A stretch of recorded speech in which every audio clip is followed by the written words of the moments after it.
Hello, welcome to the Millennial Minded Podcast, usually with Marquis and Jeeah, but today I got someone special with me. Not that Jeeah is not special, she's always special, but I have a special guest with me today, and I guess this episode we're gonna call it Ask Uncle. This is this is my uncle, who growing up, it wasn't as hands-on, but as I've gotten older, he's helped me develop to be a man, be assertive, been in my life, poured into my life, helped me with a lot of things, helped me move, helped me learn how to fix stuff. He's a handyman, he's a family man, dad, lover of Christ. This is my uncle, Uncle Saleem right here. So I want to welcome you. Go ahead and say something, Uncle. Thank you very much. It's good to be here. Gee, I promise not to embarrass you. And I just want to say before we get started, go ahead. I'm proud of you and Jeeah. Y'all doing an excellent job on the podcast, by the way. Thank you. So please follow us at millennial.minded. This is just a little extra episode for the week. G and I did our thing that dropped Tuesday.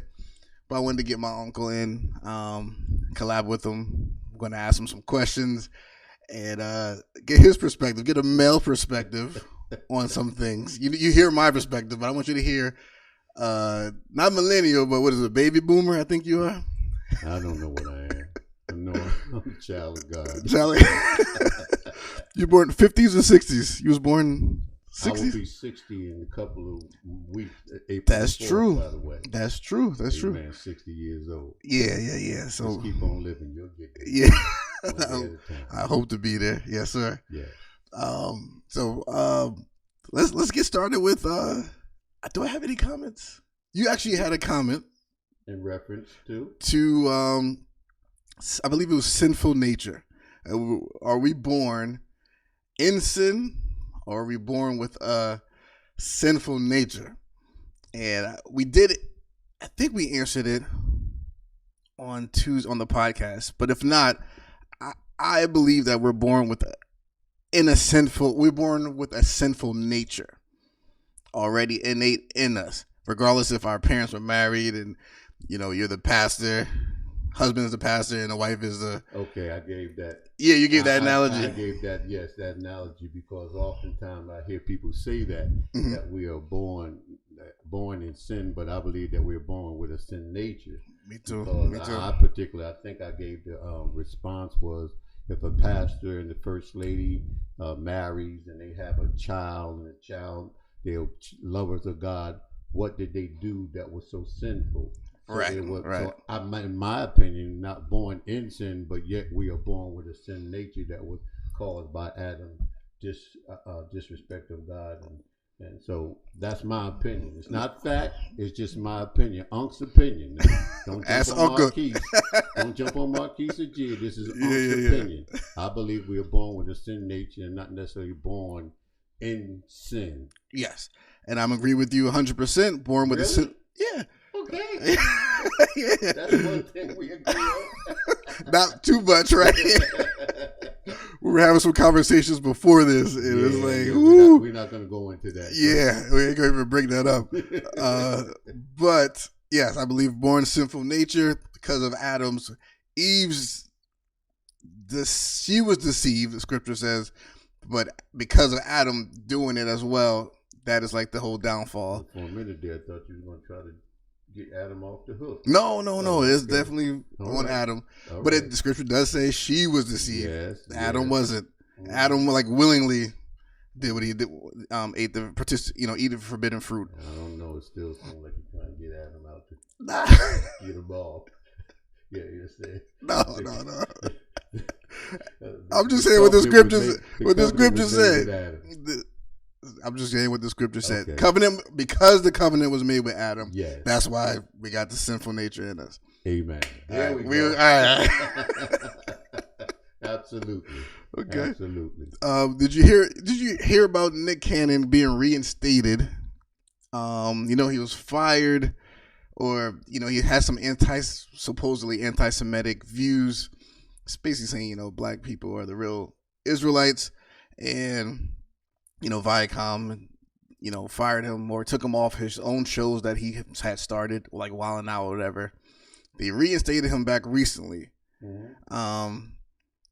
What's your thoughts? I don't know. Did you hear those comments that he? First, I have not heard those comments. Oh, okay. I'm not a millennium, so I don't follow Nick Cannon that much, but I am inclined to agree with certain things. I believe that we were the first Jews. That's just my own personal opinion. Don't jump on, once again, don't jump on Marquis, don't jump on Jeeah. This is Unc's opinion about us being the first Israelites, mm-hmm. Black Jews. But, Okay. That's my Pan-Africanness in me. Pan-Africanness in you? Yes, you don't want to go there with me. Uh-oh. No. You was in some religious stuff? I was involved in a whole lot of things, you know what I'm saying? Back in the day, you know what I'm saying? The man that sits before you, obviously, as you know, is not the man that I used to be. Many of you 20 years ago. Many of you that are watching may not necessarily want to see me 21 years ago. Yeah. But glory be to God that he's a changing agent. His love is a changing agent. So we are grateful for that today. I'm a better uncle because of a better father, better husband. Don't mean I always get it right. Yeah. You know what I'm saying? But I push and I try to do the best I can. Let me ask you, in your own words, what does it mean to be a man? What is a man in your opinion? Now, there's a difference between a man and a male. Yes, I agree. Okay, so a man. A male is born with a penis. Very simple. So okay. we can't get around that. No matter you ain't gonna never be able to get around it. A man has a penis. Okay, I agree. That's a male. Now, when we talk about definition of a man, I think each person has to define those things for themselves. You know what I'm saying? Like, you know what I'm saying? I believe a man is protected. He should be a provider, although that women do work and do all these things. You know what I'm saying? He should be the overseer of his family. It is the direction in which he goes that the family. That's why I tell people all the time, especially to my brothers who listen. You understand? To be a man today is a very serious thing, because when family fails, many people do not look at the woman. They look at go right back to the father. Yeah, that is God's plan. It is for the father to guide the family, you understand, to lead the family, not only in everything, but also we should be the first, those first of us that are leading our children, our family towards Christ. But once again, that's Unc's opinion. Don't jump on Jeeah. Don't jump on Marquis. That's Unc's opinion. I got to agree. I agree with you again. Like, we called to be the providers, to be the head of the home, be the head of the family, and where the head goes kind of dictates where the body goes, where the rest of the family goes. So, not having men in the household and to lead and guide puts everyone at a disadvantage. All the children are affected by not having that man that teach you how to be a man. Not having that in the household, that affects you tremendously. Yeah, because the bottom line, I think Jeeah made a very powerful point. I believe she said, although she can be a great mother, she acknowledged that. Yeah. But there's no way that she can teach her son how to be a man. He's gonna need a man in his life to help him. But since we are there, let me back up. Go ahead. One of the things that I used to ask the question, because we talk about providing and all these things. When we talk about providing, is a man less of a man if his woman is able to go out and make 3 times as much money and he stay home and he raise the kids? Does his manhood now come into question because he is a stay-at-home dad doing what he needs to do because his woman is in a better financial position to make family better? Do you have an opinion on that? I do. I don't think he's less of a man. Okay. However, I think he needs to be doing something. So if his wife is the breadwinner, so to speak, I feel like the money should be coming that she's making come to him, and let's see how we're going to pay these bills. Let's see where it's going to go. Let's put our resources together. But he should be doing something on the side, not besides just taking care of the family, staying home. I feel like you got to be working. You got to be doing something. Okay. Can you raise your? The reason why I posed that question because just lift. Oftentimes you can lift it all the way up. I don't want to break anything. Y'all forgive me because if I break it, he's gonna make me pay for it. Nah, it's a lot of money though. But nah, you're good.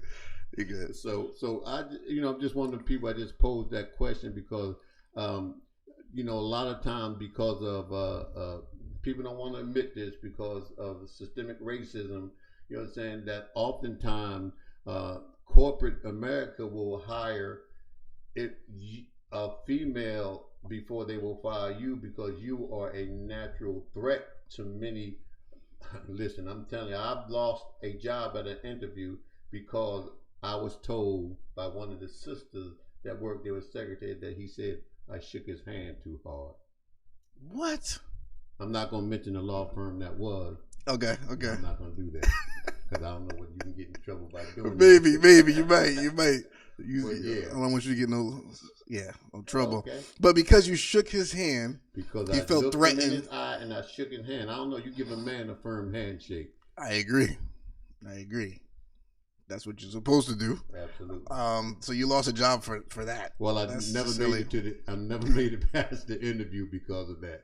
It was I will share with it was back in the day they used to have used to go to Michelle Matthews Employment Agency is where I went through, and I mean the women that I was going to work with and some of the other people that I was going to work with was really impressed and was welcoming to me, but the gentleman that I was going to be working with felt as if I shook his hand too much, thereby intimidating him. But when real men show up, they expose those who are not so, as Jeeah said, manly. Man. Yeah. Man. She got on me about actually I won't even go there. Well, she got on me about me saying masculine, and it was the wrong word to use masculinity. I was saying basically her boisterous approach. I was saying she could tweak it a little bit here and there, because unfortunately, some men could be intimidated by that. It takes a strong man to deal with a strong woman. I agree. A strong black woman. Yeah. Which is what she is. Absolutely. Yeah. She's my niece. Yeah. So we talked about manhood providing. Oh wait, did you give your point? How do you feel? Yeah, if he's not the breadwinner, he's a stay-at-home, dad. Do you feel like he's less of a man? Well, absolutely not, because once again, a man does what he has to do for his family, not what he wants to do. What he has to do. That's my opinion, and I'm sticking with it.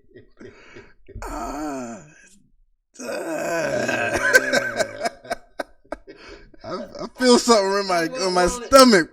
I agree. He's comfortable enough to do what he has to do. So if that is staying at home with the kids, raising the kids and all that, I have no problem with that. Like that's cool. But you're nothing contributing financially. You're not doing something on the side. You're not building something on the side. You're not shooting YouTube videos. You're not writing a book. You're not doing something to create something, leave a legacy. Because you got a man. I don't remember the scripture, but it talks about a real man leaves an inheritance. I'm familiar with that. You know what I mean? I think Proverbs leaves an inheritance for their child or their children's children. So how do you do that? Just staying home with. I think this goes back to when I don't know whether we was already in the air when we was talking about. I think how sometimes the Bible speaks metaphorically, if that's the correct word. Or you know what I'm saying? When we talk about inheritance, are we just talking about financial inheritance? No. Are we talking about inheritance of love, inheritance of compassion, inheritance of education, all these things that will propel our children to the next level in their life. That's one way to look at it. A real man is going to do more than sit home. That's what I'm saying. Real man, he always got to put some money in his pocket. That's what I'm saying. I don't know about you. I don't want my woman going in the pocketbook every time we go out to eat. Or she telling you, no, you don't need those sneakers. That's not in the budget. That ain't happening. I got to do something. Yeah, I wouldn't feel good as a man not nothing wrong with taking care of your family, but not having no extra something. I don't know. You want to switch mics? No, I'm good. I just been down. It's all right. It's set to G. You should be able to lift it up. All right. Yeah, but it's blocking my face, man. They can still see you. I promise. You don't block Jeeah face. No. I'm only messing with you, Jeeah. All right, we got something on the paper that you want to talk about. I did. You want to stay right here? No. Let's keep it moving. No, listen, I'm your guest, man. I know. I'm following your lead. So they don't want to get on you and tell me they don't bring Unc back because Unc was answering questions and I ain't like the way he answered them. You only getting my opinion. What we got there? Let's go into previous couple episodes ago. We was talking about the best friend that's the opposite sex. How do you deal with that? And you said something very profound that I never thought of. So just recapping real quick. You're in a relationship and your girlfriend, your wife, significant other, best friend, long before you was involved, before you even knew her, dated her, whatever, had a best friend that was a male. Okay? So I remember reading some comments. Some people said some kind of outlandish things, some insecurities. Mm-hmm. How do you handle that if you're dating this person and she has a male best friend, they talk on the phone, they go out from time to time, etc., etc. And you said something. First, let me get your perspective on that. If you're cool with that. Well, because one of my wife's best friends is a male, mm-hmm. I really don't have a problem with it. But I do have an opinion concerning whether male or female can be your best friend. We're talking about best friends, right? We're not talking about friend. We're talking about best friend. Right. So your best friend is kind of like your brother. Okay. And I've always said, if you want to know whether a male is your best friend. Go ahead. Offer him some coochie. And if he says no, then he's your best friend. Now, I'm not talking about playing. I'm talking about giving one of them stories like, you know what I'm saying? Listen, I'm pressed. I really want to have sexual intercourse, but I just don't want to do it with anybody. Me and you've been friends for 15 years. Would you mind just having sex with me this one time? Because I don't want to go out there in the street and if he says yes, he ain't your best friend. He wasn't your best friend at all. He was your best friend until you offer him some coochie. So, all right. So if she has a dude that's been there for her, helping her out, being a friend. Best friend, we talking. Being a best friend. I want to make sure you see, because you said best friend. See, being a best friend is different from a friend to me. Okay. My best friend, if she's like my sister. Right. And having sex with your sister is incest. Yes. Right, so that's how I take it. So that's why I always took that position. But remember, this is not a millennial mind you're dealing with. This is a baby boomer. I came up in a different set of it at a different time, different era. I mean, I think having sex with your sister is still bad. Either generation. Amen. You know what I'm saying? We ain't going to talk about the Bible. Yeah. On that one. Yeah. Amen. So each generation is still bad. But but on the down low, or if they're in their mind, they're waiting. If they're waiting for that opportunity to get some of the cookie. Yeah, cookie. Yeah, let me say. Yeah, that's better than saying cookie. Some pocketbook. Some trim.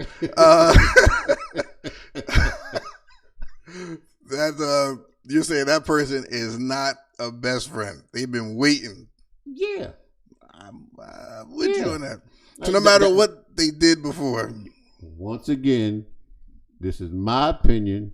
Don't jump on Marquis because of Unc's opinion. Of course. That's just my opinion. Because if you offer him, and I'm talking about generally offering, if he's your best friend, he's going to be insulted. Mm. He's going to be insulted. Wow.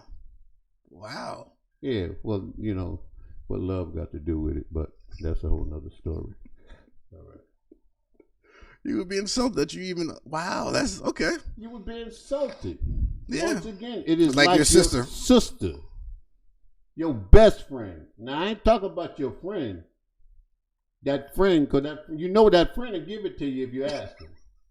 But that best friend, he ain't doing that. That's my opinion. I'm going to keep saying that, y'all. I'm telling you right now. You don't want any backlash and come back to Now, I to don't want me and nobody Jeeah. messing with Jeeah and Marquis because Unc, y'all can text him, comment, say, don't bring Unc back on there no more. He's straight up wilding. This is the Uncle series, we'll call it. But I'm authentic. That what he you, is. What you get, see is That's what you why get. I love my uncle. He's a straight man. Not mean straight in sexuality, but just straight shooter. He gonna tell it like it is. Some people are sensitive. Take it easy. You just tell it like it is. Authentic. That's what I mean. That's what being an honorable man is about. Being straight, telling the truth, whatever the case may be, no matter how it feels or how it's gonna affect people, he's gonna tell you straight. And that's one of the things I've learned growing up about manhood. It ain't easy to do. It ain't easy to be honorable. I can say that.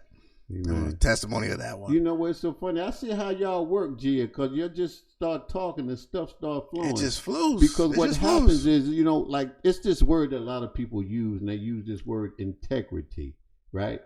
Now, I don't know how you may define integrity because I'm not Webster Dictionary, but one of the things that I love about my definition of integrity is just simply telling the truth. Integrity is not about doing something perfectly or living. Integrity is about when I do something wrong, be man enough to say that I did something wrong. That's integrity. When you're not hiding behind stuff, you say, listen, I messed up. I was jacked up. I said this. I done that. I'm so sorry. Integrity says that I stand on truth, even when I'm wrong. Even when you're wrong. And I think that's part of character is like what you do behind closed doors. What you look like in front of people is not your character. Yep. That's not your integrity. What you do behind closed doors, are you honorable in keeping integrity when no one's looking? Yeah, that's what one of my friends said. He said, yeah, that's how he puts it. You're saying, well, how you live when ain't nobody watching. Yeah, that's integrity. I don't know. That's character. I don't know. Yeah. How we live when ain't nobody watching. But we better know God is always watching. Always. Amen. Always. Let's get to some of this stuff so we don't tarry too long. Okay.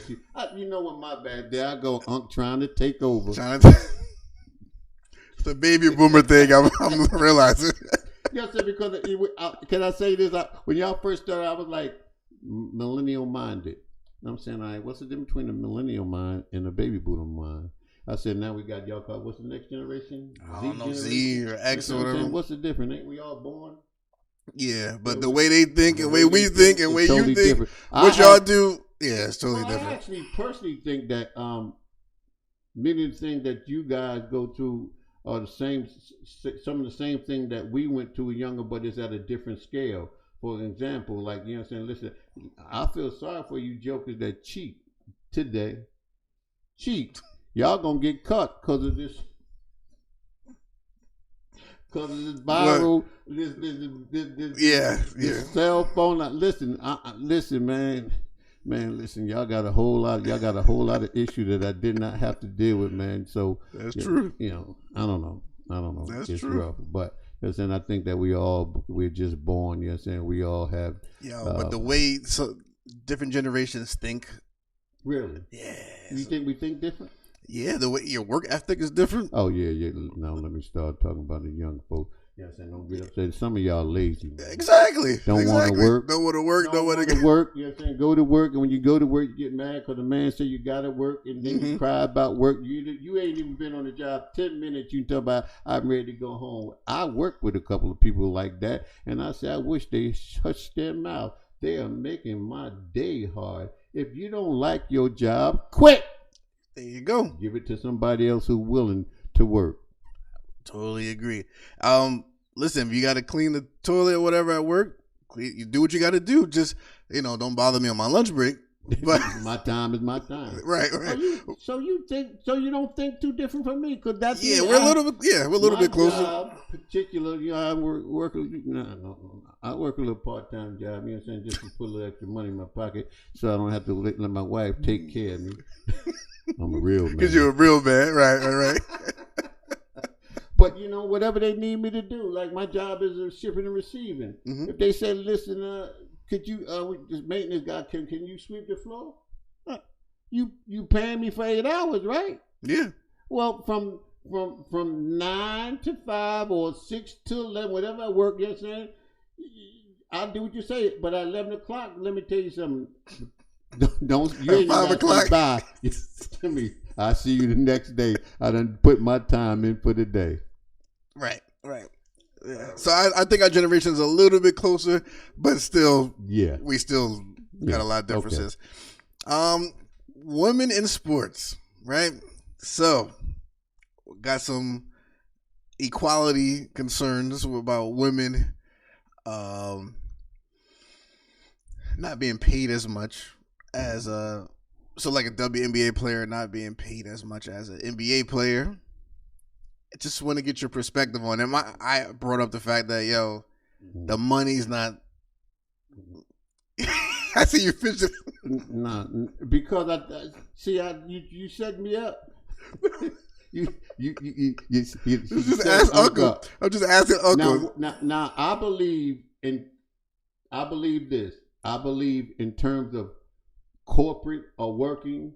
You know what I'm saying? If a woman doing the same job that a man is doing, that she should get the same amount of pay. I agree. But when you show me a LeBron in female sports, we can have this conversation. And sister, I don't mean nothing, because let me tell you something. I love my sisters. You understand? And I love what they do, in particular with the sport, just giving a lot of young women opportunities to make money for their family.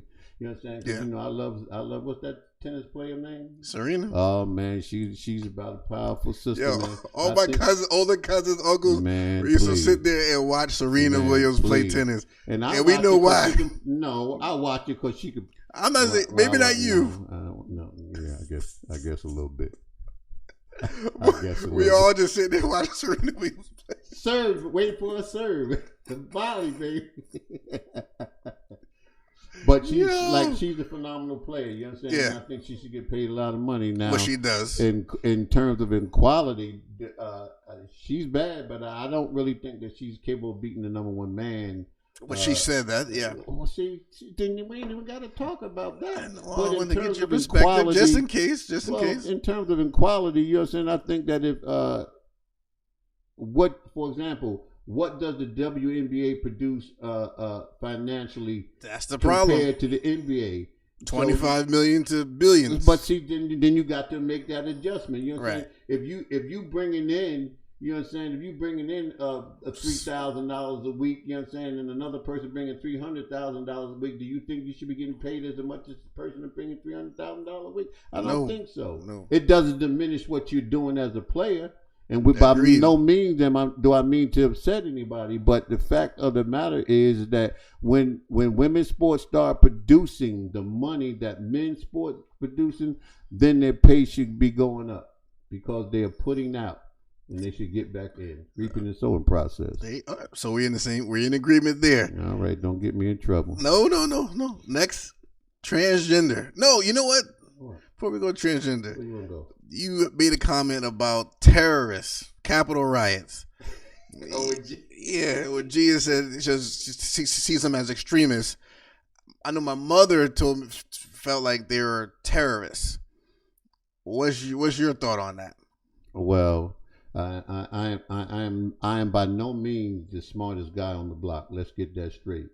But when your elevator go to the top floor. Yeah, absolutely. But what I'm saying, but when you overrun a facility and you have people running for their life in terror, what does that make you?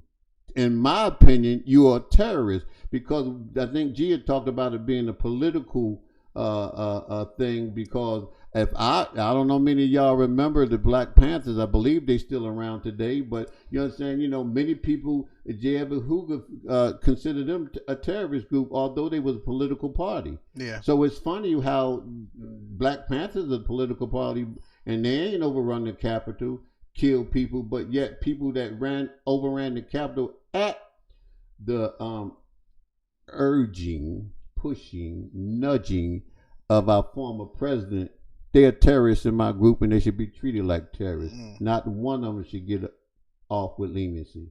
We have to send a message. We have to send a message in America, because if we don't, this will happen again. Well, not only will it happen again, but it's hard to send them. They have no, America doesn't have a problem sending a message to certain cultures. Listen, you know what I mean? Listen. If it was me and a couple of my buddies running down on the Senate, Unc wouldn't be sitting in his chair today, and I wouldn't be in jail. I know. There'd be a place for me, a permanent place. You'd be with the Lord. And thank God I would know the Lord, and I hope that He would forgive me. You know what I'm saying? For me, that one lax in judgment of following the. Oh, I'm about to call that, because you're not supposed to be nice. You're supposed to be, no, I'm not going to do that. I'm not going to talk about our ex-president in a manner that's derogatory. And people didn't like when I used to say that, because I used to joke, but I was dead serious. What? About when Obama was in office.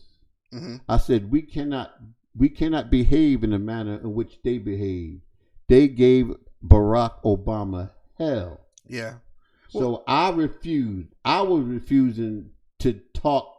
Now, don't get me wrong. I talked about an orange man a little bit every now and then, but I did not with so much venom. Because the fact that, check this out, whether you like him or not, it's so funny. We are taught stuff in church, like, if you don't respect the man, respect the office. Yeah. So respect the man. Don't respect the office. No matter how you still got to respect the office. They couldn't do that for her. But you know what? People felt like the liberal media they didn't respect the office of Donald Trump either, because the same way Obama got blasted by basically one news network, Fox News. Yeah. The whole media was giving it to Trump for 4 years. Yeah. So people feel Absolutely. You know what I mean? All right, before we go, I just want to make sure, because y'all need to know, don't be calling Marquis and Jeeah. I am no way comparing Donald Trump to the greatest president, in my opinion, that served in this country, Made Barack black people Obama. Look good, man. I'm talking about cool. He was what a president. He was about excellent. And let me tell you something. 8 years. Yeah. 8 years. He was like Derek Jeter. You ain't hear nothing. Yeah. Nothing. Yeah. Derogatory that he said. You know what I'm saying? So I'm grateful that, once again, I'm grateful for this. That used to be a lie when we was growing up in the one day you could be president. We were just hoping. I know. We were just hoping. Yeah. Matter of fact, I just want to tell you the story. Tracy's grandfather, who died, Tracy's my wife. He died at 85, and I remember sitting down, because I like talking to old folks. If you really want to sit down, let me rephrase that. Seasoned folk, sit down. You sit down and talk to somebody that's 86, 91. Yes, and when you talk to somebody who's been through what we will never experience, and I'm talking about the joy in this old man's eyes. He said, "Saleem, I never thought that I would live to see a black president." Oh. I'm talking about the joy. I'm talking this is a man from the deep, probably from the deep South. I don't remember where he's from, but I'm talking about he come from when racism, y'all think we dealing with it rough now. It's real subtle now. That's the only thing I don't like. Well, now it's coming out. It's real sneaky. But now it's coming out. Yeah, and it's so funny. I was like, yo, it's amazing. I thought about it, man. The Floyd situation, like how one event, although it accumulated a whole bunch, but that one event was the straw that broke the camel back. Mm-hmm. And that movement had went worldwide. And I'm saying, like, it's a shame that had to happen. But guess what? I'm so grateful that now everybody see. It's a beautiful thing when black, white, red, green, whatever. I'm just using all kinds of color. Come out and denounce systemic racism. You know what I'm saying? And let me explain something to you. We're going to have to help our brothers who still hate us. But let me tell you something. I am not, listen, let's get this straight. I ain't Martin Luther King. Me either. You smack me, it's going to take the Lord, not me, to smack your back. Right. But I understand the process. I understand the process of nonviolence because love can only conquer hate. It really can. You know what I'm saying? Mm-hmm. But in the meantime, you know what I'm saying, we're going to have to pray for our light-skinned brothers and sisters who still have that antiquated thinking about, you know what I'm saying, us as a people, you know, and I think we'll get there one day. You know what I'm saying? I like that you called them brothers. And they are brothers. Because we all come from the human race. We all come from children of God. Well, that's the point. That's right. So I like that you actually emphasizing that, our brothers and sisters. So when I see the hatred and stuff like that, I kind of almost like feel sorry for them. Like that's how you feel on the inside about a group of people. Like I feel bad for them, and they really don't know why. If you were to sit down and have an intellectual conversation, instead of a critical thinking conversation, and you would have the type of conversation like, explain to me why, they wouldn't be able to tell you why. They're going to tell you why their mama told them, their granddaddy. Like I got a friend of mine that I'm involved in some stuff, and I hate people who say that's because we always did it this way. When someone tells you because that's the way it's always been done, that's because they ain't got no legitimate answer as to why it's being done that way now. Mm-hmm. Yo, that's a sidebar. That's a generational trait I feel like about baby boomers. Like, they don't like to change. Like, if this is the way they did it at the job and something new come along, technology, it'd be hard to get them to change. Whereas millennials, we grew up with technology. We can adapt to everything. And then the generation after us is way that's beyond. Why it takes your generation to reach back and help those of my generation.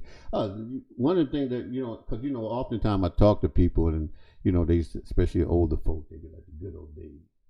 What kind of good old days? The good old days when children used to get, can you say how?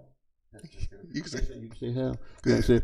Get beat the hell out of because they opened the refrigerator and got a piece of chicken out the refrigerator. Mm-hmm. I mean, because I heard these stories. Yeah. I heard these stories. I'm saying those are the good old days. No. They would lock you up for child abuse, beating a child because they went in the refrigerator. Hey, I think we have different opinions on beating children, right? Or that's something. Go ahead. I ain't scared of them people looking. I ain't scared of people looking either. What? I'm an advocate because I got whooped. After a few times of talking, and I'm not listening. All right, now it comes a beating. But we talked, we took stuff away. You're still not listening. I got whooped. She tells me that's twice a year. Every 6 months. Really? I was good. I got whooped. Really? Yeah, that's what she was saying. Twice a year I got whooped. Every 6 months I go to the left, I get a whooping, I'm good for another 6 months. I only had 2 beatings in my life. Really? Yeah, I was a pretty good kid until after mommy died, I became a little different. You know what I'm saying? But I'm one of them. 1, 2. Love. So you spank him a little bit. Yeah, I give him across the behind 1, 2. Okay, so all right, you're an advocate of. You don't go like they used to, because I hear them stories about when grandparents and them talk about, man, they beat the kids to death. I don't think back in the day. I mean, I was told to take off my clothes, get on my knees, and wait for it. Child abuse, psychological as well as physical. And I had to wait for him. Did that to you? Yeah, man. I got to go see her. And I got to sit there and just coot the kid to just take it. That's mental. But it was torture. a belt. Is it though?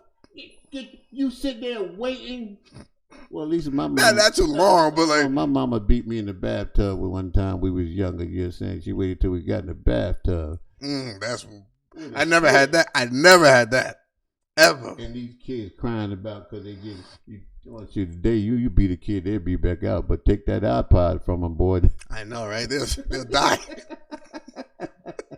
I hate you. Yeah. Okay. So you're an advocate.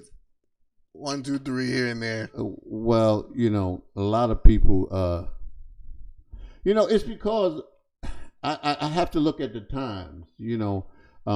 I believe that I understand the difference between chastising your children or spanking your children and abusing your children. I also believe that there's a lot of people that believe that hitting a child does no good. But those are the intellectual. Those are these new thinkers. These new psychologists and psychologists. Because when I was in working in treatment one time, I ran across this disorder. Right. Okay. It was called adolescence what? Defiance disorder. You know what that means? That means that they have a medication for that. Lord, so they put mercy. It as a disorder so that they can prescribe medication when that simply means your child is out of line and maybe it needs to be a little straightened out. Yeah. Jesus. Oh, yeah. That's ridiculous. Remember, listen, let me tell you something. Particularly that field, and my daughter watched it, she's probably going to get mad because that's her field. You're saying, listen, those fields are not absolute fields. That's why I like stuff like math. Math is what it is. You know what I'm saying?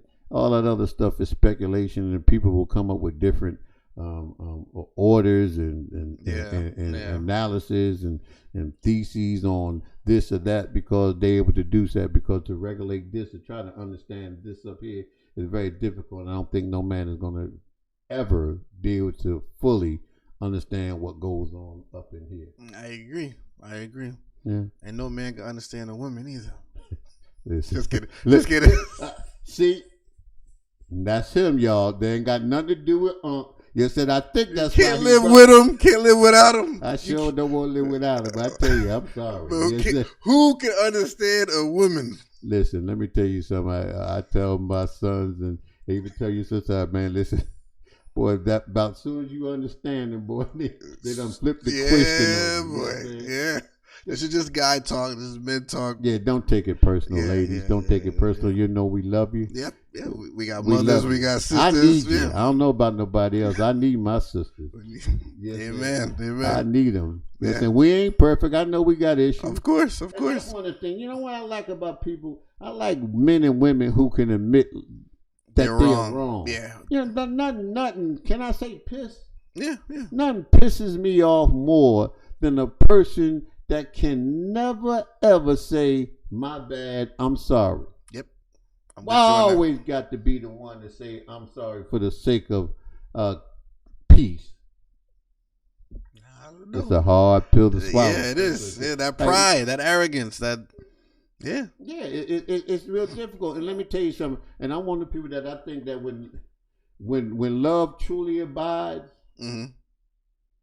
you are able to get out the way and you'll be able to do stuff like that. You know what I'm saying? You may not be able to do it right then and there, but you're able to come back and say, boo, I was wrong. Yeah, absolutely. I was wrong. You know what I'm saying? Because let me tell you something. I was telling your cousin Shakira the other day, I was saying, nothing disturbs a man or anybody, I would think. Let me rephrase that. Any spouse, that you will go out here in this world, you'll put in 40, 80 hours of work, you'll go out here in the marketplace and deal with all kinds of people, and the place where you should find peace should be home, is right? Home. And when you come home, you're battling turmoil. More at home than you are out in the world. There's something wrong with that picture, and something has to be addressed.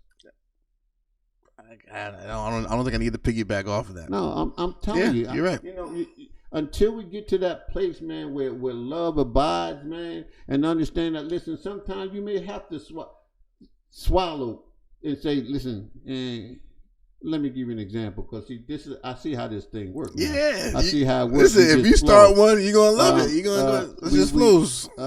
I called my man about some issue. I ain't gonna tell because Tracy might get on me. Okay. No, I'm transparent like that. I just believe in authentic. I don't want to mispronounce the word because my daughters may get upset with me. You know what I'm saying? I'm just gonna use being authentic.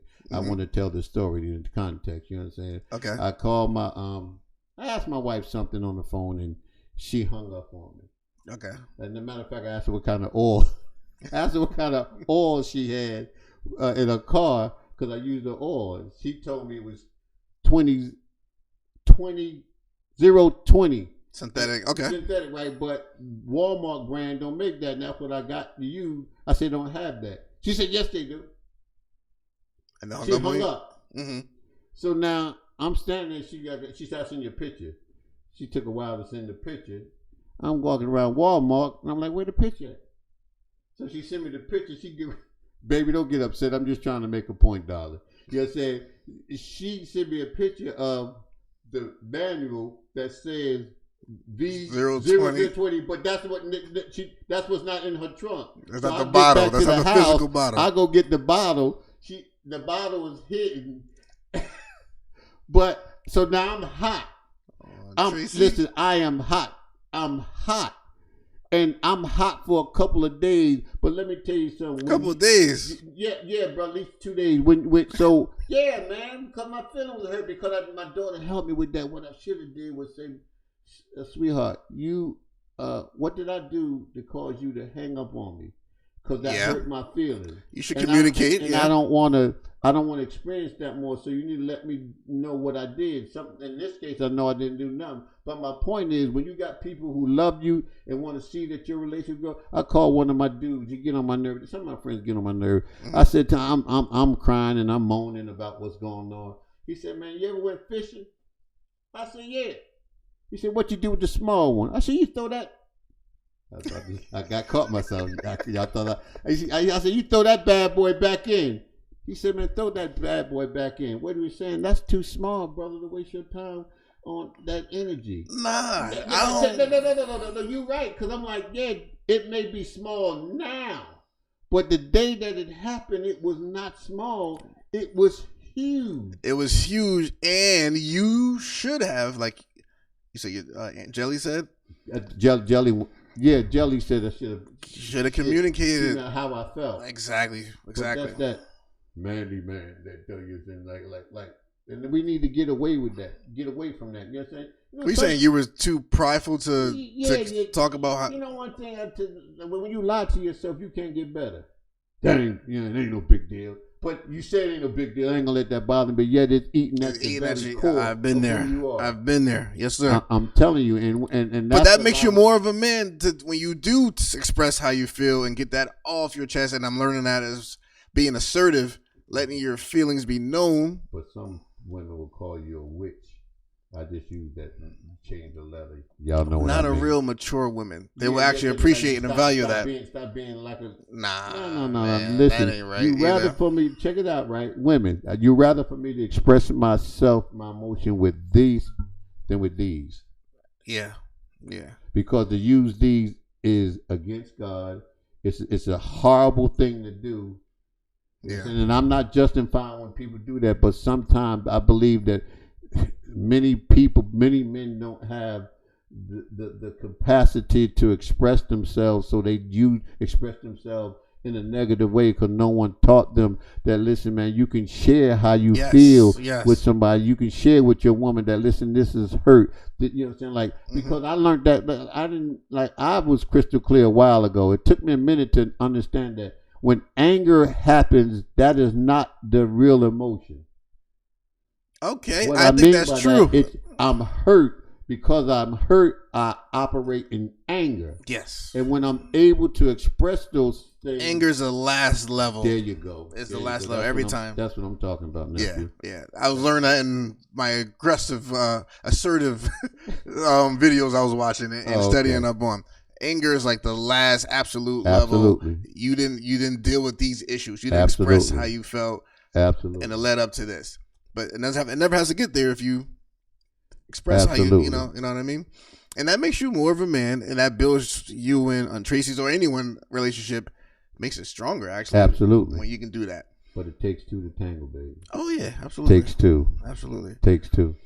There's a, you know, as your aunt Kathy, she passed away, and we got to go to the funeral Friday. And one of the things that's coming up that I'm dealing with right now is that my father had a bunch of kids by a bunch of different women, right? Mm-hmm. And what happens is right now I'm beginning to understand, like, family is so important, right?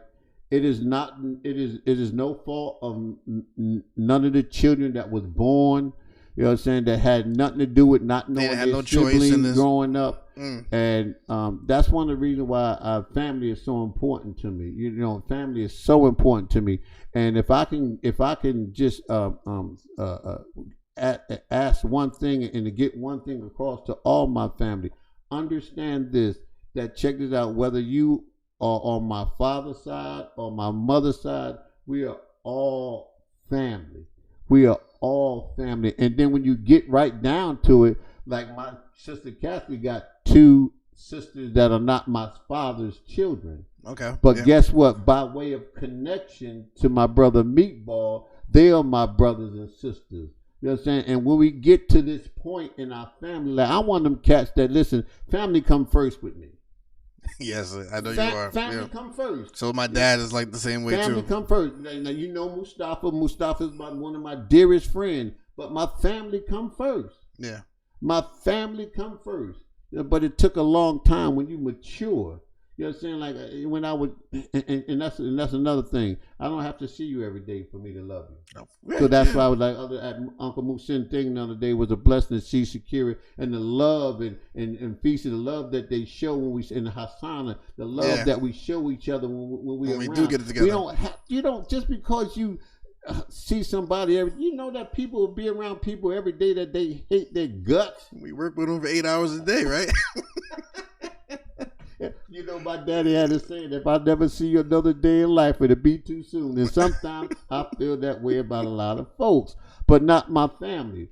That's why family is important, you know what I'm saying? And that's why right now, you know, the birth of your son and Quincy and Shanice's son, you know what I'm saying? My great nephews, I call them my chocolate thunder boys, you know what I'm saying? The blessings. And what legacy are we going to leave them? Are we going to leave them a legacy of this ain't, you know, this family is that way, that we all got issues. We all got quirky. We all deal with issues. And as your mother said, we all are special. You know what I'm saying? But guess what? You know what I'm saying? We need to learn to be special with love. We got young men and daughters. We got a lot of young men in our family too. Like, you know what I'm saying? And because Shakira's son is young. Yeah. You know what I'm saying? Yeah. And it's going to take generations, right? You know what I'm saying? Millennials.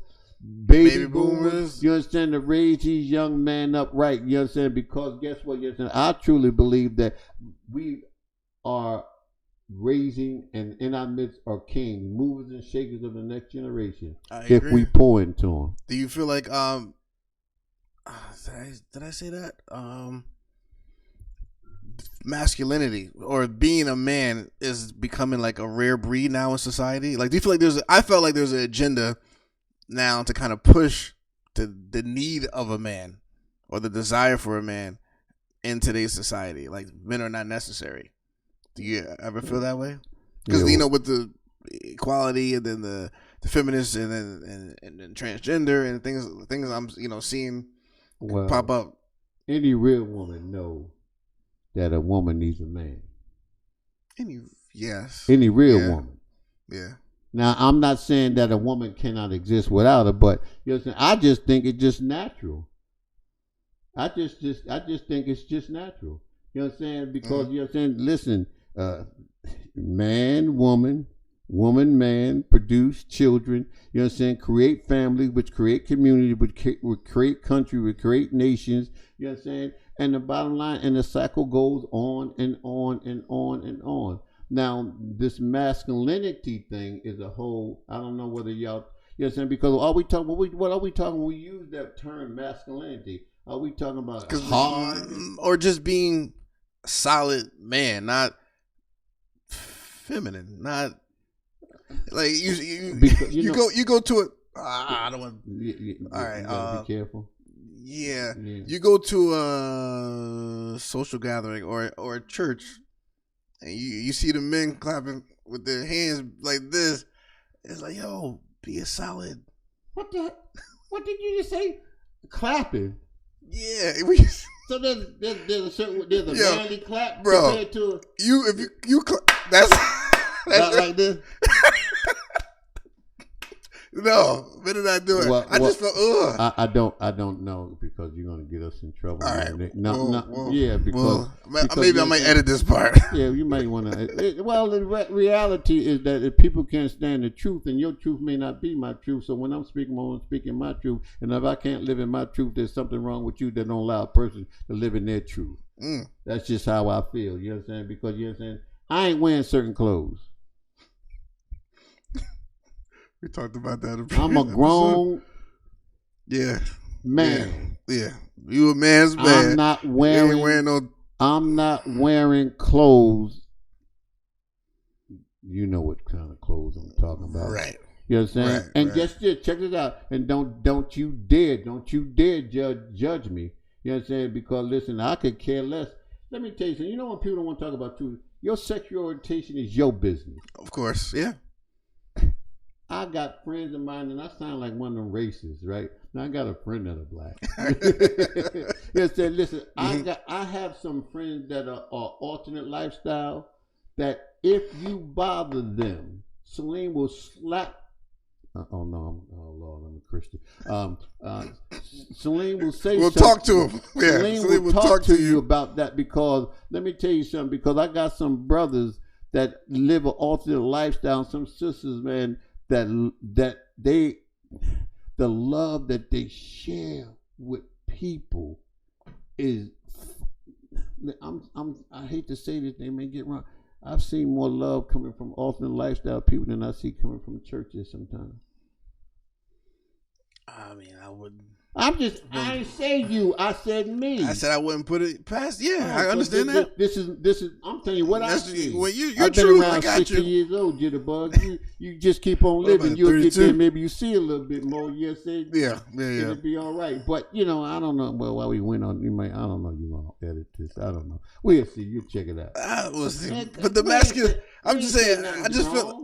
No. I just feel like being a solid. I don't see too many solid men like you.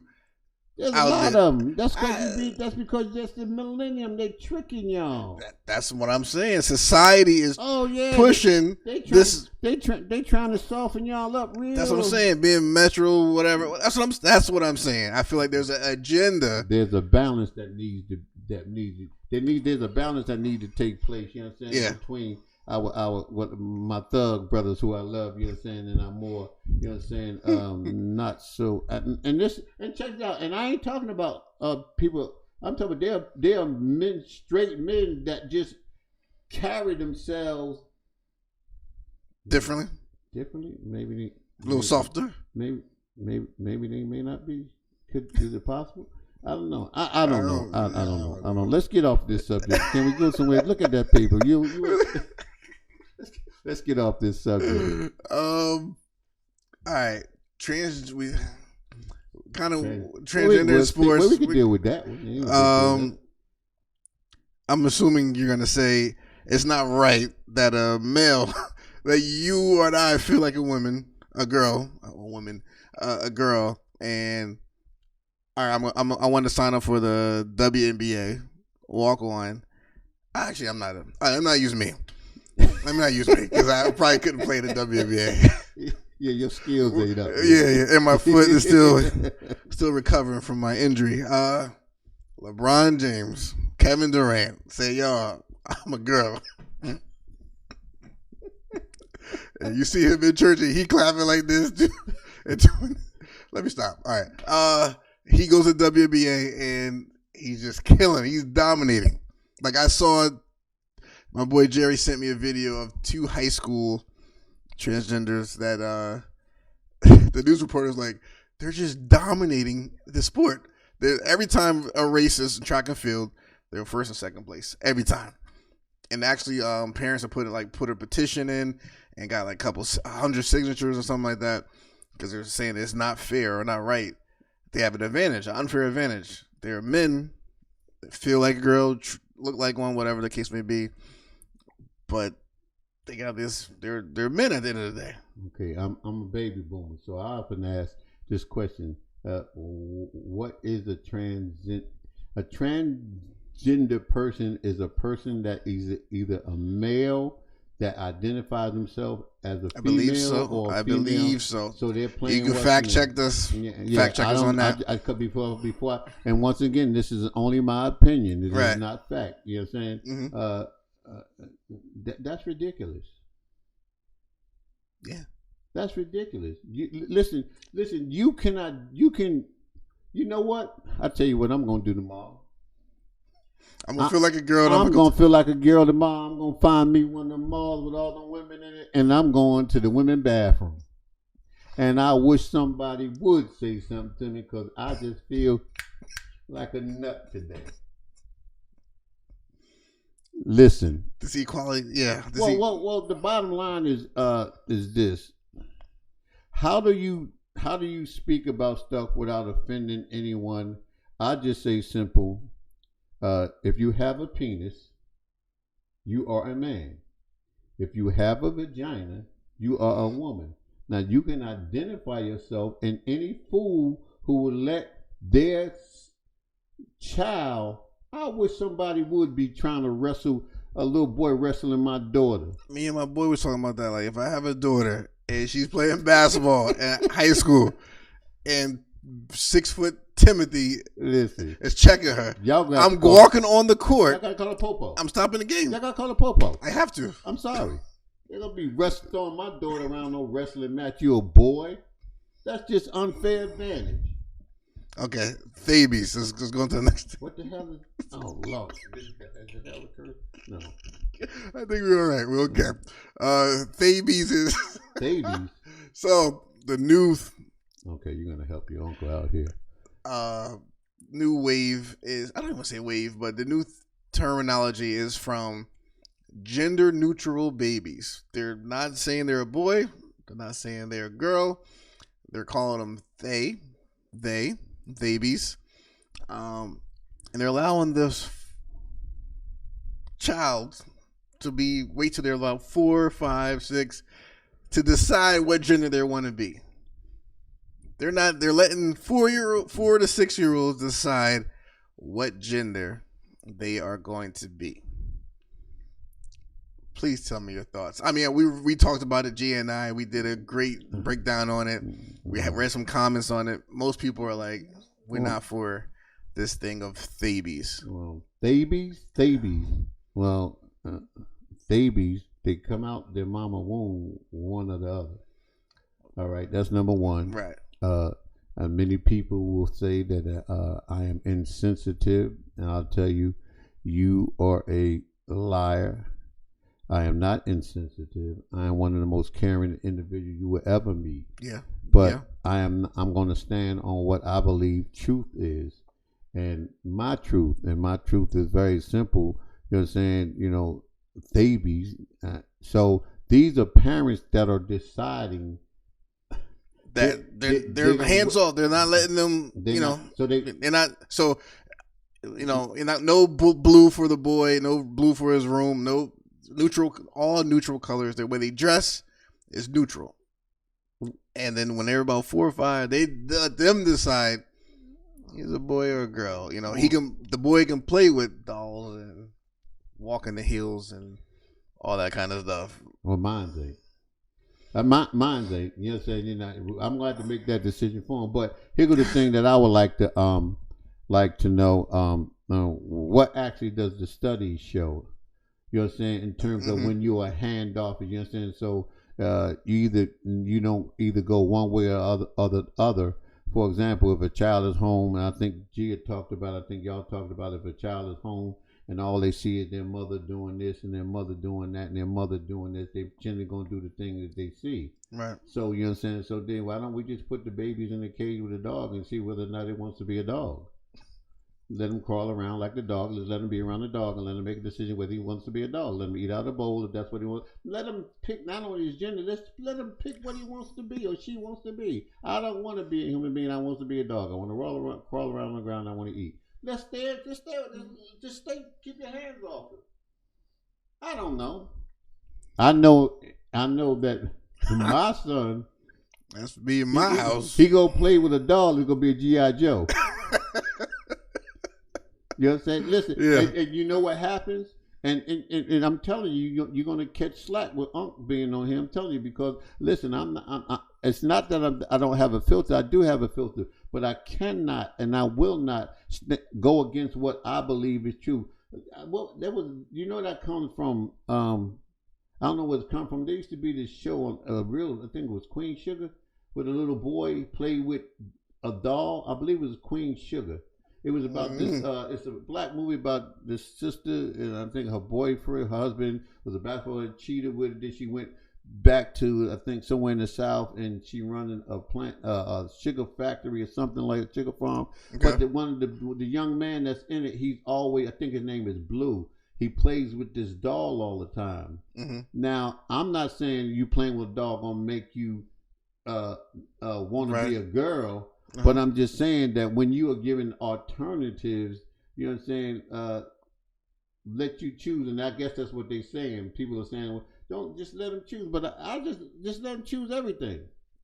So you let them choose everything across the whole board. Let them choose everything. Yeah, put them down there with the dog, the cat. You know what I'm saying? Let them see whether they want to be a dog or cat. You know what I'm saying? Because we're gonna get. That's where we're going at this point. We're gonna get to the point where people are gonna start saying they identify themselves by everything. Yeah, I'm gonna identify by. Now, guess what? Hell, here's a greater question. If you just as hypothetical, okay. If you had a son and his name was Ralph, and he decided that he wants to be called Renee, and he goes through the procedure to become do with everything, will you call your son Renee, or will you still call him Ralph? Oh my God. We may catch a little slack behind this. You rustle some feathers here. Man. Wow. I don't know how to answer that. All right. Well, first thing, let me say this. I don't know how to answer that. One thing I do know, as a parent, you will love that child regardless. But it's gonna be hard for Unc to call Ralph, the baby boomer. Yeah. Listen, son, do what you want to do with your life. I love you. But then he'll say something like to me, because I got smart children now. Mm-hmm. Some wise got children. I love y'all. They'll be like, well, your name ain't Saleem. Your mom ain't named you Saleem. And then I will hit him with, but those who love me call me what I choose to be called. But then they're gonna say, if you love me, you'll call me rich. I'm always trying to make a point. Oh, always trying. Why is your name Saleem to begin with? What do you really want to know? I really want to know. Let the people know. I'm not gonna tell them my what they call your government name. Okay. Well, when I was a young man and we lived in Orange on North Center Street, and on the corner of North Center Street in Williamsburg, there was a masjid, right? Mm-hmm. The masjid. Now, I like sports, and you know what I'm saying, the brothers used to come by, you know what I'm saying, back in the day. See, that's one of the things that attracted me to Islam, because the brothers, brothers were in the community. They were in the community. They would be at the park. You know what I'm saying? Yeah, that's true. I mean, not to talk about us Christian brothers, because I'm now that I have to make a change. But we know the fact. We know we keep it. Nation of Islam in there. We stay behind the church wall a lot. You know what I'm saying? Yeah. You know what I'm saying? Yeah. Not everybody. Don't judge them. Don't say nothing about what Unc said. You say it to me. Put it in the comments and address it to me. Don't address it to him. You know what I'm saying? We would play at Colgate Park right down the street. Okay. And they used to come by and they used to like play us in basketball. Wow. And said, brother, we give you we play, we beat y'all. And, you know, they was older cats, so we thought we could beat them. You know what I'm saying? Mm-hmm. And they be in their shoes and take off their suit jacket. And their shoes, they whoop you off. And they say, "Listen, we give you a bean pie." Yes, say we kids. We looking for a bean pie, man. Wow. And they say we beat you. We beat you. We give you a bean pie. You come to the masjid. You know what I'm saying? And I remember one time, I can't remember the brother's name, but he watched me. He said, "Brother, I watch you." He said, "You're a little different than your friends."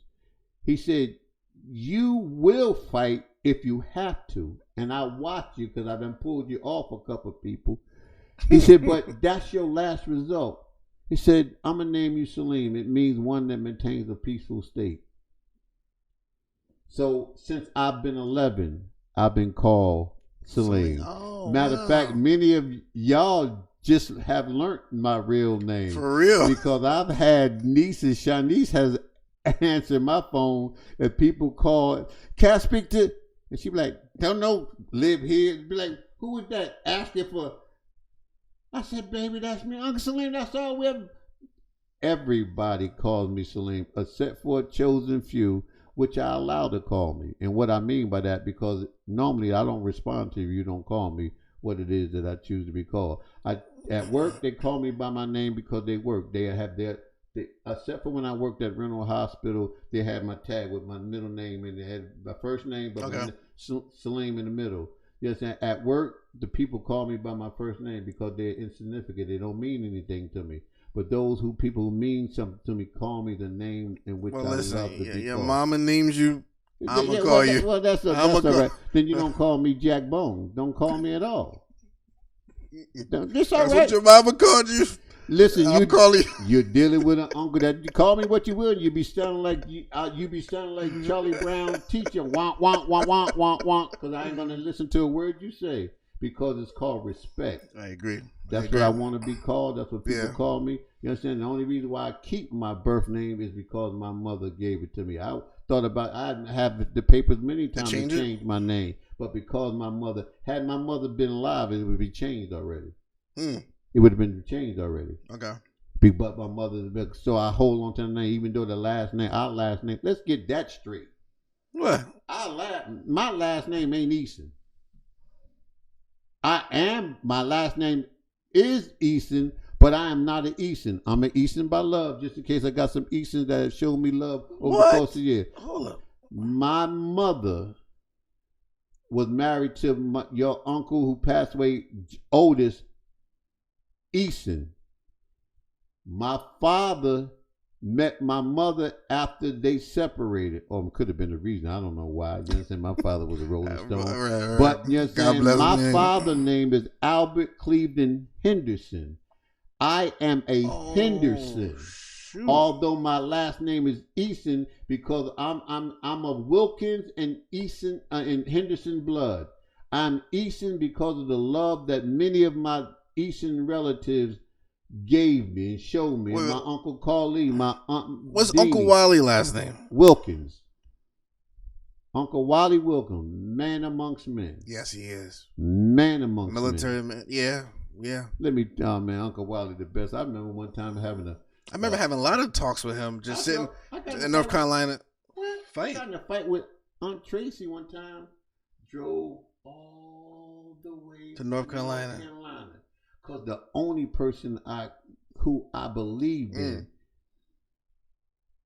would be at Hardee's at 7:00 with all his friends. Every day at Hardee's. I drove from that. From here to Jersey to Pine Top, North Carolina, pulled in Hardee's, and because I couldn't understand what was going on, I was frustrated. Matter of fact, I remember driving because I had acted in a certain way, and I remember wanting to kill myself.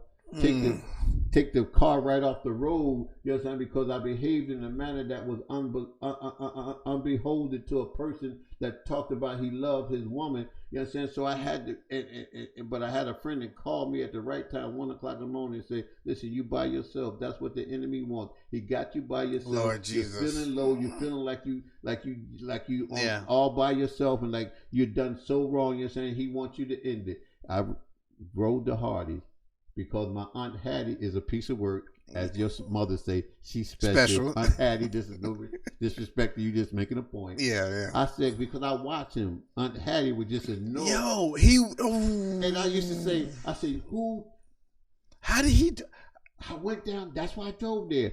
I went there, you know what? What did he tell you? Please tell tell me. This is wisdom. This is before, if I'm a baby boomer, he's something else.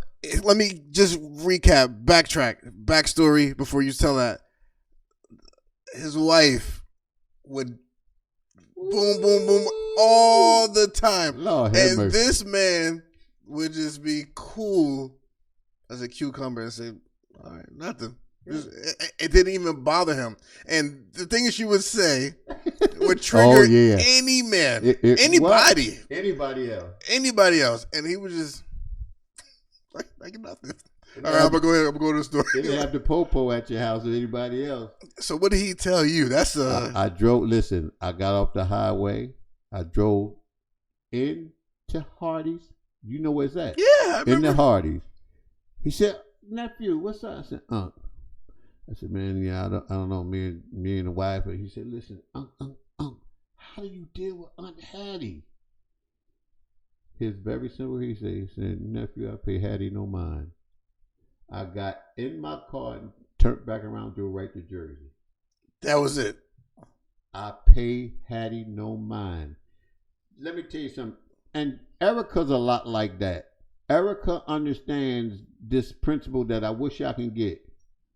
When people try to take you out of your comfort zone, or you can call it your zen or whatever the heck you want to call it, when you don't even entertain them because you are giving them too much energy. So Erica is one of the people be like, I gotta try that. Oh, I thought I've done it, but no. And people can call it what they want.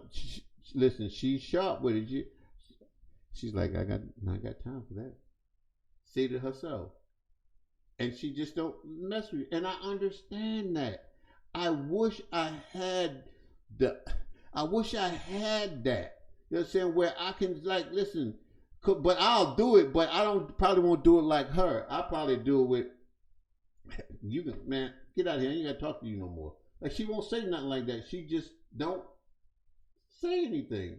Be like, okay, it's time for me to leave because you're taking me somewhere and my energy is too. And that's what I realized. Now, so when people take that as disrespect, you're ignoring them. Call it what you will. And they keep going more and more. People would take that like you don't really care about them. No. Listen, when you get to a point where you realize you are the, I guess the word is the master of your own emotions. Yeah, so to speak, And so therefore, listen, if it offends you that I don't bother you, then so what? Because see, I'm not even gonna waste time because my breath is precious. They ain't got too many, especially me. I'm 60. I got more years behind me that I got ahead of me.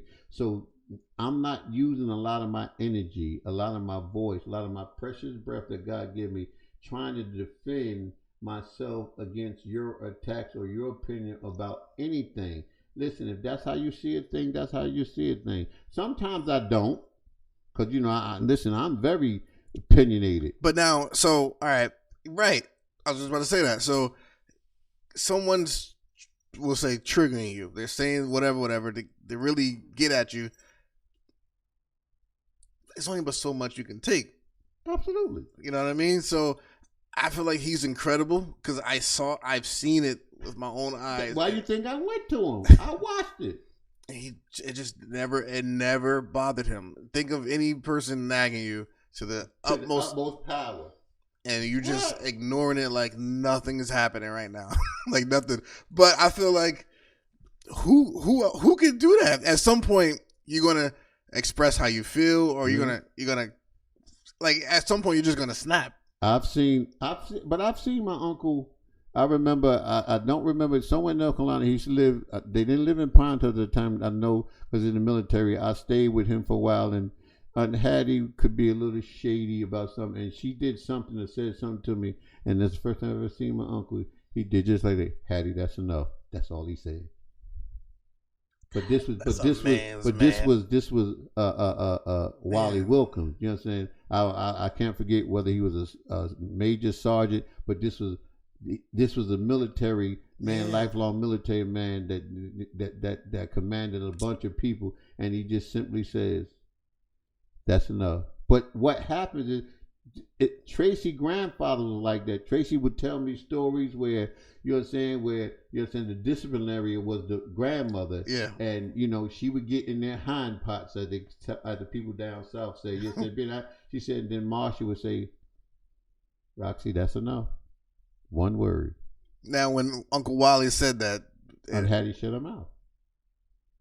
Jesus. See, I wish I had that. Look, and I know this didn't come from abuse. No. The most kindest, gentle. Came from somewhere else. I think it came from a sense of authority that listen, I'm gonna let you, when you get too beside yourself, that's enough. And very simple. And I've never seen. I know. I've never seen. He that is happen. kind. He's a gentleman. Like, he's not. It's not abuse. It was. Yeah. He's a special man. I wish I had spent more time with him. Like, I was young. Well. Once again, that's what I talk about, fam. Like growing up, I should have been under Uncle Wally tutelage, so to speak. Me too, for, man. For long, because he could, man. You know the fights and arguments I could have dealt with, but I'm learning that. I'm learning that because guess what? It's kind of like pick your battles. It's really like pick your battle. What's really important now? You know what I'm saying? Mm-hmm. And what I realize is that with me is because I am, people talk about a personality. I don't know what all that stuff is. That's the stuff people make up. You know what I'm saying? Okay. Because everybody have a personality. Mm-hmm. A personality. I don't know what be a personality. You have a personality. That's just fact. Mm-hmm. You know what I'm saying? But I am opinionated. I'm not I don't bow my head down to nobody except for God. You know what I'm saying? I believe in myself. I truly believe that anything that I put my mind to, I believe that God has forgiven me for all the wrongs that I've given.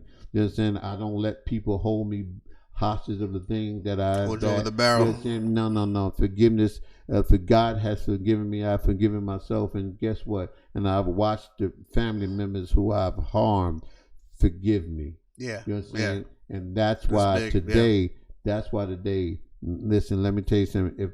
If I could spend time with my family, if I was a millionaire, I'd probably be broke. I'm telling you, if I was a multi-millionaire, I'd probably be, because it'd be like giving away. No, I ain't that foolish. Oh. No, I'm just saying I'd probably buy some type of mansion somewhere and be like, everybody come live. You live on that wing. You live on that wing. You know what I'm saying? We all live together. You know what I'm saying? Because that would be nice, right? That own property or own like a whole space that we can have the Wilkins. Was so important. The Henderson family. No, I ain't gonna let you get away from it. That cookout that you missed a few times. When I was younger. Yes, when I didn't understand the value of family, yes, I did, and I was wrong for it. And I'm telling y'all, I love this cat, man. I remember talking to him a while back because, you know what I'm saying, when you grow and you mature, you begin to understand that as a man, you have a responsibility not just to your son, but you have a responsibility to all the men in your family. And I remember coming to him, and I don't know, was it last year? And I said, nephew, and he knew I was sincere. I'm like, nephew, I really want to apologize, man. I owe you an apology for not being in your life more. You know what I'm saying? He's like, Unc, you know, man, you was there. But I'm saying I should have been there a little bit more. You know what I'm saying? There might have been some bumps and bruises that I probably could have helped you avoid. But you know what I'm saying? That's why, you know what I'm saying, God has blessed me and given me more time to develop a relationship with. And I'm talking about, this is my dude. Yeah, we talk. This is my dude. I'm talking about, man, I love him, man. Respect. Man, my sister did a good job, man. Respectable young man. She you know whipped me twice a year. That's what it is. Twice a year. Child abuse. I'm calling. Is it too late to call diapers? She did a good job. Is it too late to call diapers? I think so. I mean, if they can still get Cosby for something he did. Yeah, that's another thing. Can we before we go, because I don't know what time we got to go. We just flowing. Listen, they talking about this impeachment of Donald Trump some of these gentlemen are saying that because he is out of office, it's unconstitutional, and I'm saying to go after him. But he did the crime. I'm saying he did. So Bill Cosby. Now, sisters, please. I'm making a point about Donald Trump. I'm using Bill Cosby as something that happened 30-something years ago. One, I don't care what y'all ain't gonna pick my heroes for me. You know what I'm saying? You know what I'm saying? Y'all not gonna do that. The world is not gonna pick my heroes from me. You know what I'm saying? One of our great men, Bill Cosby, was accused of doing something, and he's in jail now for something he did 30 years ago. And y'all don't want to hold a president that last month, a couple weeks ago, January the 6th, excited. You know what I'm saying? Push. Ignited, you know what I'm saying? Persuaded, you know what I'm saying? Confused people to do what they need to do. He should be held accountable.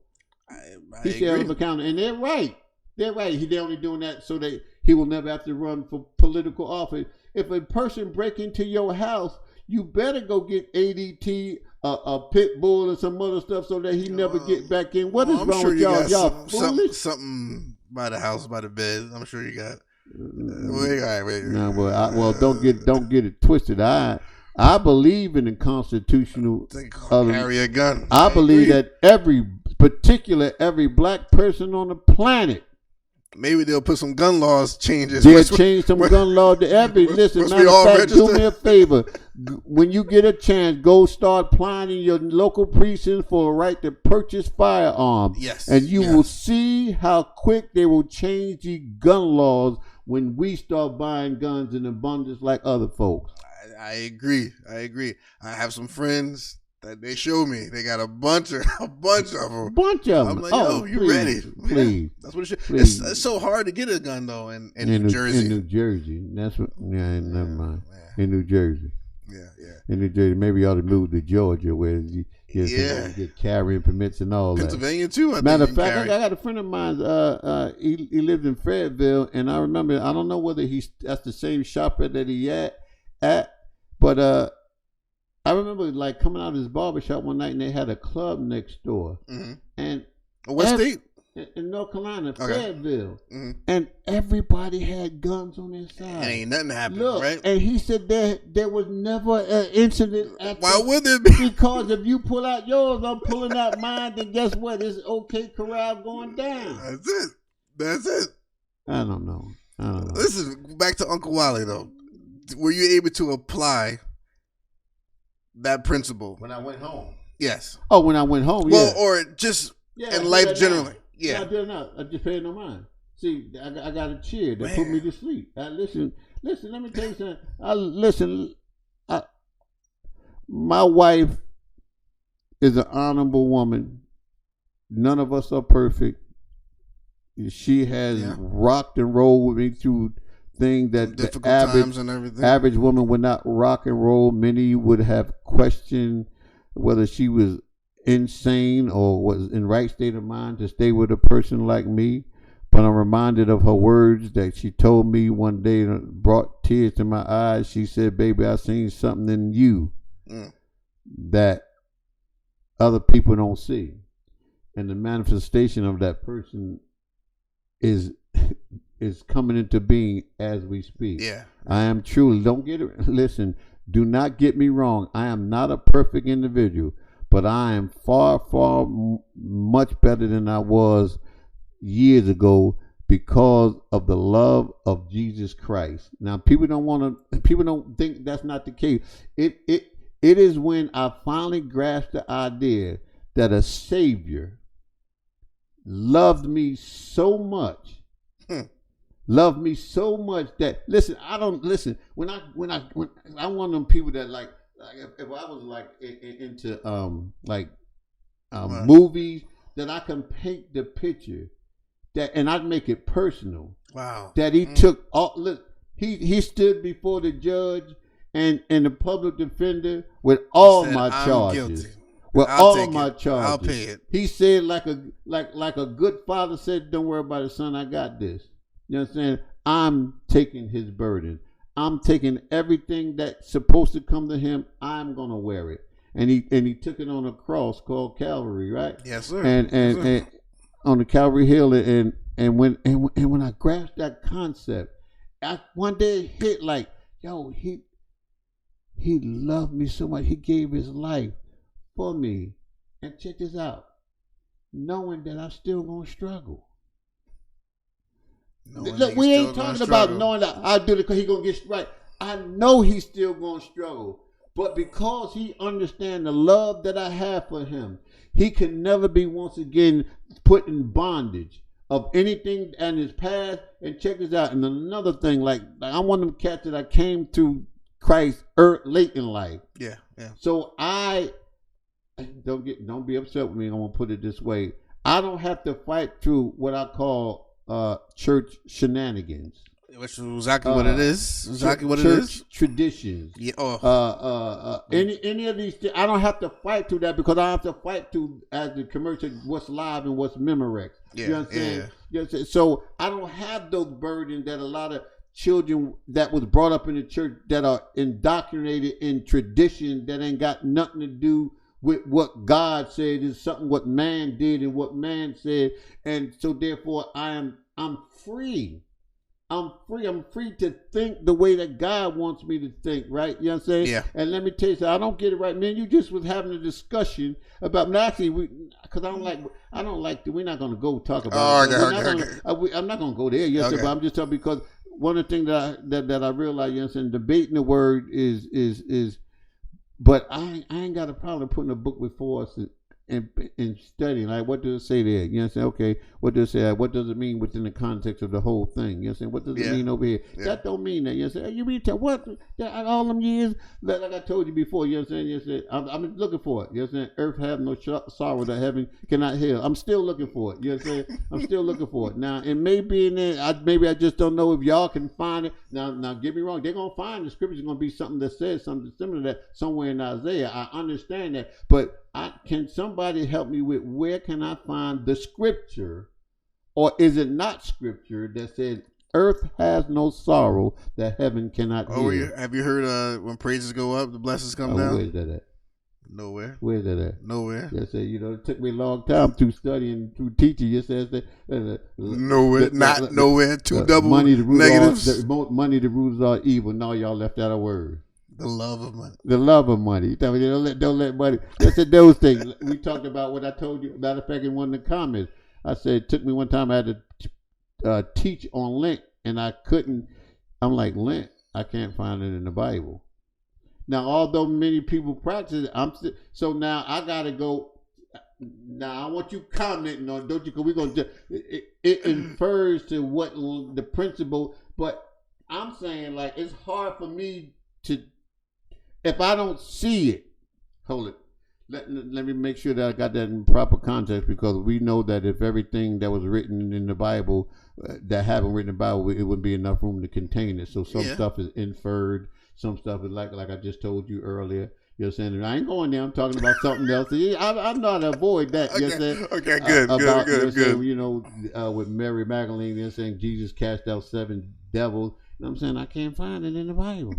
I found it in that, but I know it said that, but somewhere it got to show me where he did that, like the demon possessed man. You know what I'm saying? Like, don't you? When you find out, I felt like I got hoodwinked. Like when I found out, like bamboozled, like all these years. I'm like, whoa, wait, and then I tried to actually respectfully inquire.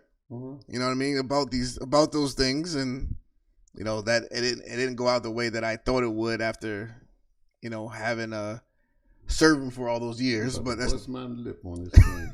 Too close. You got me all up close. You're good. But yeah, I felt bamboozled. Like, oh, what? This is not in here. This is not in. But we're doing this. We're practicing it. But what's going on? So I'm actually grateful though for what I went through. Yeah. You know what I mean? I'm at the end of the day, I'm grateful for what I went through. I did learn a lot of good things. Mm-hmm. And then when you finally, what's the word? Someone to really break it down for you Like it just that's when it really took off for me. Just don't be a doo-doo chaser. What does that mean? Because there's always people that's trying to look for garbage. Doo-doo chasers, I call them. How do you figure that relates to what I just said, Uncle? No, it got nothing to do with you. Nah, I feel like you're trying to say something, Doc. What you trying to say? I ain't trying to throw no shade. I'm straight up and down. If I want to say it, I I'll know. say it. That's true. Ain't nobody scared of you. I got my knife in my pocket. Messing with you young bucks. I ain't got no knife in my pocket. Y'all know I ain't got no knife in my pocket. He might. Nah, but I'm so grateful for the point that I'm open. See, that's one thing that's one of the things problem. I don't like about anybody. Yes. I cannot deal with people who can't just say, okay, well, because you start talking, people are already cutting you. They don't want numb to what you're saying. Yep. Like, I'm one of the people who say, okay, well, let me look at that. Yeah. Now, guess what? Me too. I don't have to. First of all, I don't have to be right. I don't see it your way. I don't see it that way. Mm-hmm. But do you know there's a lot of things in my life that I didn't see a certain way until after God gave me revelation of what it is? Can I tell you that the things that I've been talking about, even with my mother, who was kind of closed off to a lot of things, it took about 2-3 years in God's timing, God's will, we'll say, to... What you laughing for? You didn't catch that. But God's timing. I got you. I said God's will. See, there you go. Then let's go there. No, we ain't going. Let's go there. But now it's like, yo, yeah, you were right. Or I see now. Now things are opening up. Now even the big one, the blank preaching. Yeah. She like, I see. Really? Yes. I won't. Yeah, I probably got to edit that part too, because she told me not to. Yeah, it's okay. Okay. Well, Well, she's like, "Yo, I can see that." So I'm like, "Wow!" It just you got to just let it happen on its own. Let the revelation come on its own, as you're saying. But at least be open or willing to at least hear it. And I'm grateful that it didn't fall on what I thought was falling on deaf ears. It wasn't. That wasn't the case. One of the things that I find out that works for me when I study. First of all, when I study, I go in, read 3-4 different versions, right? Okay. Which we talked about. We're not going to discuss that. Yes, sir. And then I try to see what God wants me to see before I go to any. Because commentary is simply a commentary. That's how a person sees what they read when they in. It is not the Bible. It is a commentary. And what happens is maybe God gives them a little something different than you see. You know what I'm saying? And therefore, you may be able to look at it from a different perspective. So I am one of the people that I stay open. I must stay open. And I like good teaching. Me too. I like good teaching. I love it. You ain't got to do as my pastor, who's a master teacher and preacher. You're saying sometimes I just feel like teaching. I ain't got to do a lot of hooping, music playing. Yes, because a phenomenal teacher. You understand? I like this cat named Ron Carpenter. I love. You told me, you sent me some stuff. My mom did too. And you know what? Let me tell you something. This is why I call them my brothers and sisters, my light-skinned brothers and sisters. Do you know that when Christ is truly in you, racism got to go? It's supposed to. It got to go. I never seen so many racist evangelicals in my life. It got to go. And we didn't know that they were this is the way they really thought or felt. It got until to go. All these things started happening, and Trump and Obama and a lot of these evangelicals and prosperity preachers. Prosperity preachers? Yeah. What's that? They don't preach the whole Bible. Yeah, they just preach about money. God's gonna bless you. I remember that episode. I said, listen. It seemed like we recapped a whole bunch of stuff for real, right? This time, because I'd be like, yo, listen. I remember the first time somebody said that I heard the $100 line. Yeah. You know what I'm saying? I said, well, first of all, I'm offended because I ain't got $100. Yeah. I'm saying, I know you got $20. You ain't got $20. I'm saying, well, damn, y'all just made me feel bad. Matter of fact, you embarrassed me because I ain't got $20. Wait, he said it's something like, I remember you told me that story. I know you got $20. I know y'all got 20. I ain't that broke. That's what it was. That's what it was. The preacher said that, and you really didn't have the $20. I didn't have $20, and I felt so bad. But when you mature, you understand. Listen, you let that stuff grow. Let it go. Yes, and I pray that I never get confused and start dictating to what people, because listen. Once again, I am not a theologian. I have come to Christ late in life, so I'm still learning. You understand? But y'all supposed to be creating cheerful givers, not begrudgingly. I remember I posed this question. Exploiting them. I remember posing this question to somebody. I said, we talked about obedience to the pastor, obedience. I remember I said, all right, let me give you this scenario. Pastor asked for $100. Yeah. I got it, but I'm really want to hold on to it, and I'm giving it begrudgingly. The Bible tells me I ain't supposed to give it begrudgingly. Mm-hmm. But so the Bible also says be obedient, right? Yeah, but who do I obey? I'm sticking with, because I personally believe that if I give it and my heart ain't in it, it's just giving. I would say the same thing, but that pastor would be happy that you gave that $100. When he go shopping. Hey, listen, man, you ain't gonna do that, man. Listen, man. When he go shopping next week, you ain't gonna buy some Jordans. With Saleem.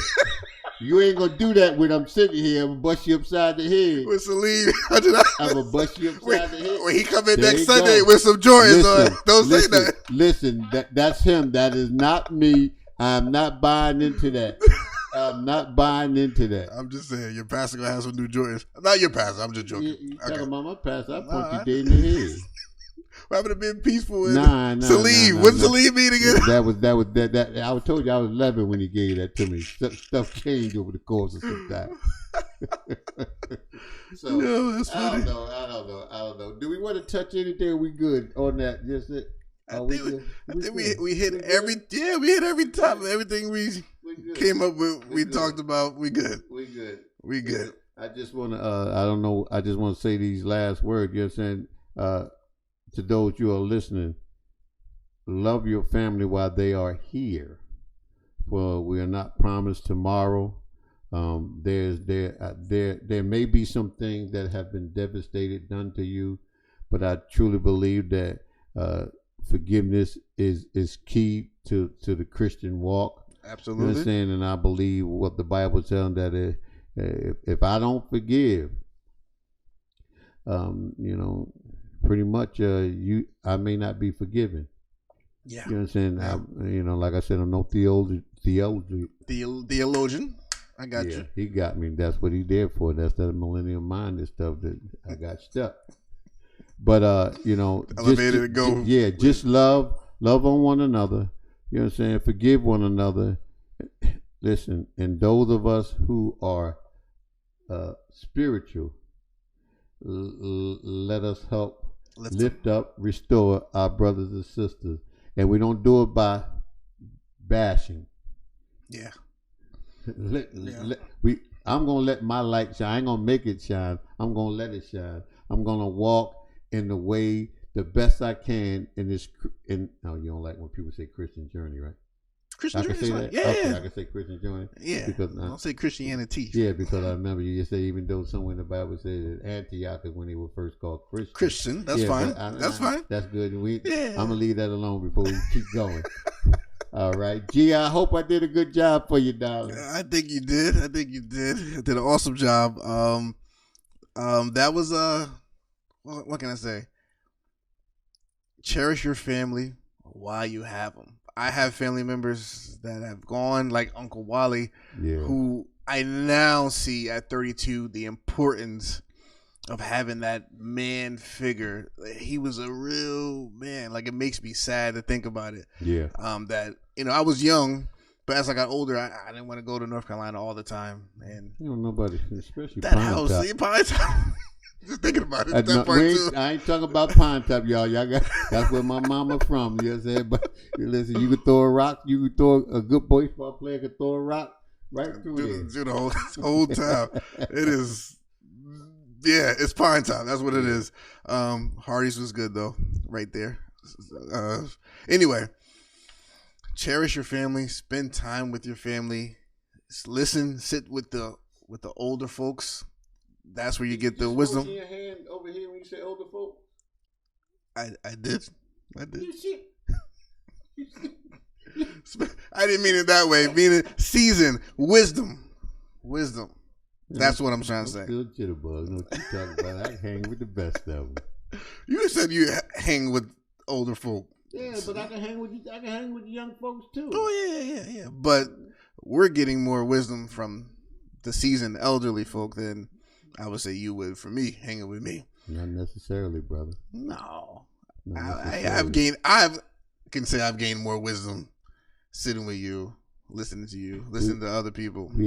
So that's been through this thing called life. Yeah, we have helped each other more than you think we have. So.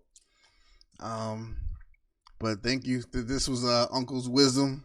I hope you cherished it. We told some good stories. We talked about a lot on this episode, and I think Jeeah would be proud. I'm proud. Glad to have you on. I appreciate it. And I guess we'll do Uncle's episode series again down the line. This is our first. I'm glad to have you as our first special guest on the podcast. So special. You're special. Not that way. You trying to throw your mother shade over here? No, I wasn't even thinking about that. That is funny. That is her favorite word. Special, and it's a trick. We love you, Daphne. Yeah, we do. We love you, sis. We do. Yeah, thank you so much for tuning in to the Millennial Minded Podcast with Marquis and Jeeah, and this is Uncle Saleem, everybody. And we'll come back at you again. Keep your family close. Peace. Millennial Minded.